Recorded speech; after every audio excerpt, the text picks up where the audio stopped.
তাছাড়া তো কোয়ালিফিকেশনের একটা ব্যাপার আছে, আর আমি তো আপনার কোয়ালিফিকেশন সম্বন্ধে কিছুই জানি না। আপনার কোয়ালিফিকেশন চেক করে সেই অনুযায়ী আপনাকে পোস্ট দেওয়া হবে। আপনি একটা কাজ করুন, আপনি আজকে সিভি ড্রপ করে ফেলুন। আপনি সিভি ড্রপ করুন আর আমি আপনার ইন্টারভিউ নেব। আশা করতেছি আপনি ইন্টারভিউটা ক্লিয়ার করতে পারবেন। Thank you ma'am, thank you very much.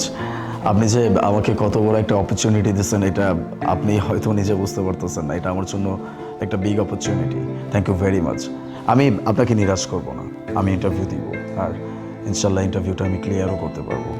Actually বাবার এমন অবস্থা দেখে আমার নিজেরও ভালো লাগে না। মানুষটা অনেক কষ্ট করে আমাকে বড় করছে, তো নিজে না খেয়ে আমাকে খাওয়াইছে, নিজে না পড়ে আমাকে পড়াইছে। আজকে মানুষটা বিছানায় পড়ে গেছে। এখন যদি তাকে আমি না দেখতে পারি তাহলে আমি কেমন সন্তান হলাম? আমি আশা রাখছি যে আপনি যেটা আমার উপরে আশা করছেন সেটা আমি ফুলফিল করতে পারবো। আমার জন্য দোয়া করবেন। Thank you very much. আচ্ছা ঠিক আছে, তাহলে আপনার সাথে ইন্টারভিউ বোর্ডে দেখা হবে। আসি তাহলে। ঠিক আছে, আসসালামু আলাইকুম।